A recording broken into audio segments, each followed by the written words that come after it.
Now I know that I probably shouldn't do a video response to the video I'm about to respond to. Nonetheless, I'm going to go through with it because it's not every day that you run into someone who doesn't upload about a subject that you actually discussed with them offline a mere couple of months back, to which the points you made, they actually were receptive to. They nodded their head along to, and they certainly didn't make any counter arguments toward, so they more or less agreed with you. And yet when it came time for them to do the upload, they seemed as though they didn't take any of that in, despite not having made the counter argument during the time of that offline discussion. Now, the video I'm referring to is Heroin Church's last upload, and I should just probably point out before I go any further that this has nothing to do with the fact that Heroin Church did a video against me last month, a video which, by the way, I did respond to, and one which I didn't hear him make any counter arguments to. So I posed a bunch of questions in that video, didn't get any answers. Fair enough, it's usually what he does. He makes accusations, and then when it comes time for him to address the criticisms of those accusations, he doesn't really address those criticisms.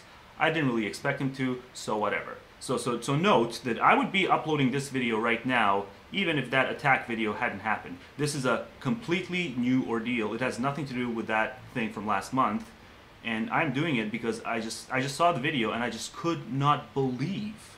I could not believe that he more or less agreed with the arguments I made back a couple of months ago when he brought this sort of stuff up, when we hung out offline, and that he just completely discounted in this video my input that he seemingly agreed with back in that offline context. So I just have to play this. I've got him at 1.5 speed, just in the interest of time, and let's proceed instead of dragging the intro out anymore. Love is a bigotry. Love is an expression of bigotry, and this is true. I mean, I'm a victim of that bigotry. I feel very victimized by that specific bigotry. So, just first question, are all the individuals who might hypothetically fall in love with you, who you will not fall in love with, would they also be victims of your bigotry? That's question number one. I feel that there are people on here who are anti-natalist who are also victims of that bigotry. I think that people are unfairly sidelined. And I wanted to use Mike Bowl and DJ as an example of what we're talking about here because I feel like they get a pass. I mean, I commented on Mike Bowl's statuses on Facebook that he's had about relationships, and one of them was like, oh, I give all my money to my girlfriend or something, and it's supposed to be a joke. But, I mean, we're all philosophers here, and we all... Sorry, one sec. Yeah, you're going to want to steer clear of that word. Okay, first of all, the discipline itself is diseased. And second of all, you're not even aware of 90 or 95% of the stuff that gets discussed within the discipline. You probably don't even view it as a discipline. You view it as whatever floats your boat in a idiosyncratic context. And anything that doesn't is just dry, boring stuff that you're not really going to go into and do the hard work of reading up on. But I'm sure you'll use it again within a second. Well, once the SkyTrain passes, because you can't do videos far away from the SkyTrain. Philosophers here, and we're not ignorant, we're not stupid, we know some things. And one of the things that we know is, like men have said, love is a bigotry. And, I mean, DJ and Mike Bowl tend to parade their relationship. And, I mean, from... Okay, so what about all the people online, or offline even, who parade around their friendships? Why is that categorically different? Question number two. What I know, he found her as a homeless person and then saved her off the streets. So would he have done that if she had a dick, or if she, you know, wasn't the demographic that he was attracted to? Would you have befriended someone, anyone, me, let's say, because we had a lot of interesting conversations, would you have befriended me if I bored you to tears? Would I have befriended you if you bored me to tears? Show of hands, anyone watching this video, in the comment section. Who would you have befriended who bored you to tears? Was there ever a time where you felt absolutely no interest in someone's personality or identity, or had absolutely no compatibility with them from a sense of humor standpoint or just a basic hobby standpoint, who you still went on to befriend just because they needed friendship more than somebody else who you were interested in from a friendship standpoint? Just show of hands, who has ever done that? Now, if no one raises their hands or hand, does that mean that everyone who doesn't do so is a bigot? I'm not raising my hand. I make it a point to only befriend individuals who I find interesting in some way, shape, or form. I don't really scan for who needs friendships the most. And I'm pretty sure I'm not in the minority on that. And I'm pretty sure he's not in the minority on that either. But he's not sensitive to that for some reason. He's only sensitive to romantic contexts. Yeah, I find that interesting. You know, whatever-year-old, 20-year-old white girl, basically.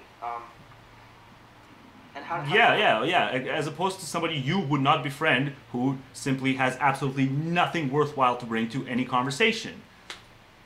And yet you're going to treat these two as diametrically opposite standards of metrics for who you associate with. At the end of the day, it's who we associate with, regardless of on what level it is. And it's always going to be, a huge component of it is always going to be what they do for us. In all my time that I've known you, I've never seen you walk up to a homeless person who's probably going to repulse you and offer your time to them because they look lost and desolate and all that stuff. So are you a bigot because of that? How do you two sort of salvage that? How do you guys justify the relationship that you're in? I don't know. How do you justify every single friendship you've made with someone who you were interested in from a conversational standpoint versus someone who you were not interested in from that same conversational standpoint? Is that something that needs to be salvaged? You justify the bigotry. It's, you know, as people who are not ignorant, that is my question. Well, not being ignorant would lead you to realize that there is no categorical difference between me hypothetically forming a friendship with someone I'm interested in from a conversational standpoint over someone who bores me to tears. And likewise, that same standard would apply to a woman I'm physically attracted to over a woman I'm physically unattracted to. Why is one so much pointed to you than the other? I made the exact same argument a couple of months back and you agreed with it. So why this video all of a sudden? Why did you forget that point I made? Yeah, I mean, am I wrong to ask that? I think that is just indulging yourself in selfish gratifications in the most narrow-minded way possible. Is it wrong to ask any of the things I asked a second ago in the most narrow-minded way possible? And just completely giving yourself a pass because it benefits you, so you won't be lonely. But other people are sidelined because of... So you won't be bored by your friends. Same shit. Of the bigotry that you are defending and upholding. It's like I don't accept someone who says that they're vegetarian, or not, that defends vegetarianism but still eats meat. What's the point of that? What's the point of defending veganism but continuing to eat eggs and drinking milk? What's the point of continuing to live in the West, subsidizing Western militaristic adventurism and talking out against it simultaneously while you're subsidizing it? If we can have two worlds, one where everyone who opposes Western militaristic adventurism and who nonetheless lives in the West, who is a Westerner, if we can have one world where they all pipe down for fear of being hypocrites, for benefiting from this in some indirect way, alright, so that's world A, or world B, one where they acknowledge that they benefit from it in many ways indirectly, and yet nonetheless speak out against it, as opposed to moving away from the West where they can't really be nearly as effective. Which world are you going to talk about? Which world is going to be more important? Which world is going to be better? Question number 4, I suppose. Why would you discuss vegetarianism in a positive light, and then in your private life still eat meat, regardless of how addicted you are? It doesn't make... I don't know. Why would I talk about how treading on insects is not the best way to go about walking in a forest and still not take every single precaution with every single step as I'm walking through a forest? Not bring a microscope with me so to ensure that I don't step on any potentially sentient critter. I mean, really. Yes, if someone can take every single preventative measure to not tread on a potentially sentient critter, I'm going to say that's a good thing, despite not taking every single preventative measure myself. Should I just pipe down because I'm unwilling to go that far? I'm unwilling to be a Jainist, essentially, is what you can reduce all these criticisms to?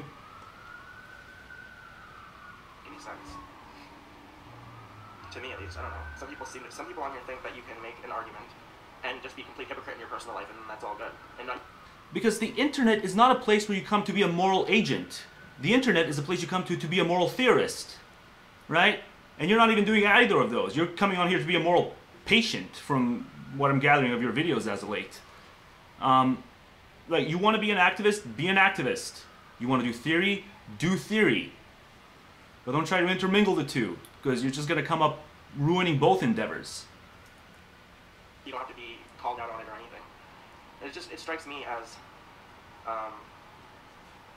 there's just something wrong with the picture there, and it's causing a dissonance in my mind. That's why I felt the need to bring it up.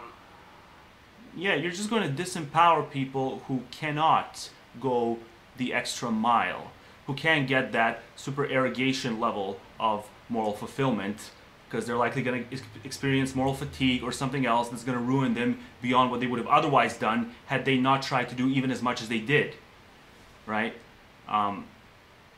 Don't disempower those people with this nonsense about all or nothing. And it's essentially, it can be reduced to all or nothing. Because if you're going to say if you can't attain all, then you shouldn't be in favor of all. If you can only attain the 75% of the all, then don't you dare go beyond 75% in your theorizing. Right? If you go 76%, you're a 1% hypocrite. You're just going to disempower people who have the right ideas but may not have the right behavior. And you're going to just, if they buy into this nonsense, they're going to be less incentivized to make the proper arguments. And that's all this is about. Alright, this is not where you go around to parade your moral agency and your moral tactfulness or anything like that. This is a place where you just simply do the multi-world analysis type moral dilemma theorizing. That's all we do on here. And if you want to do something else, well, go to effective altruism. Sign up for that sort of indirect philanthropy missions. But that's not what YouTube's for, and that's not what a lot of the sites that discuss ethics on the internet are for. But beyond that, I mean, Anaconda's video was just shit. This is a man that is very good at pretending that he knows something when he doesn't really know much at all. He's sort of just one of these pop culture types, and he's talking about love, but I don't know that his relationship, I wouldn't even call it bigotry. He's with an Asian lady apparently, I think, and he always talks about having another kid, but I don't call their relationship bigotry. I think their relationship is more of a convenience factor. It's all convenience factor. Like, you really think that there's a difference? There's some merit in there's just because they're both older. So because I guess now you're thinking because it's a relationship where both of them are older, it's not really driven by attractiveness. There's some other criteria there. But again, as a determinist, you should know that the individuals we find boring, so just from a purely friendship standpoint, the individuals we find boring, they are no more capable of changing that themselves and becoming interesting than are the individuals we find unattractive capable of changing their unattractiveness and converting it into attractiveness. Yet there seems to be a double standard here for you. Like, you think in terms of boringness, there is some real control there. But yet in terms of unattractiveness, there is no real control, so we should feel more sympathy for the plight of the unattractive and how they get sidelined in romantic contexts. But if you truly take determinism to its fullest logical conclusion, both parties are absolutely incapable of changing anything about them. If you truly take that now, if you're a compatibilist or a traditional libertarian within metaphysics, not political libertarian, within metaphysics, then okay, then we might have a different argument in terms of that. But then that would also apply to physical attractiveness as well. Because if people have traditional free will, then they can both change their personality from a mundane personality into a captivating personality, but they can do the same thing with their appearance.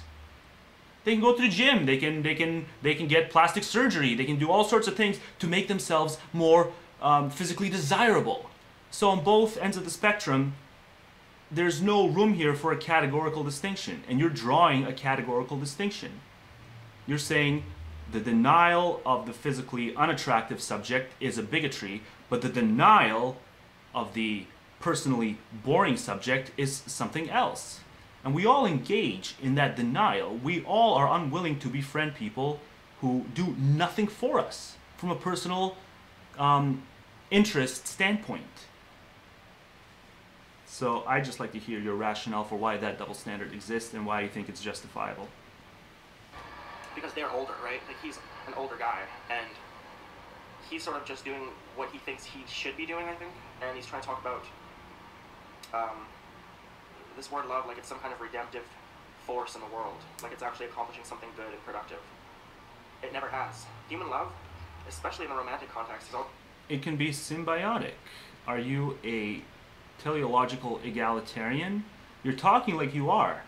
Alright, so if you're something close to a utilitarian, regardless of what type of utilitarian, or a prioritarian, the fact that a relationship can be symbiotic is good, because without it, you're just going to have more disutility. Now, the fact that not everyone can have that equal utility rising, that's usually something egalitarians complain about. Egalitarians within consequentialist ethics. And that sort of sounds like what you're really sensitive to, is that not all boats are going to be equally floaty. But that's not what a disciplined ethicist goes after. It's not about mutually equally rising benefits. It's more about the scopal, long-term, far-sighted benefits. And if one single relationship is symbiotic, then, well, thumbs up, that's less disutility. There's been a net loss. Like, how many men have wasted their whole paychecks on a woman, or their whole like savings on a woman? And that's a recent phenomenon.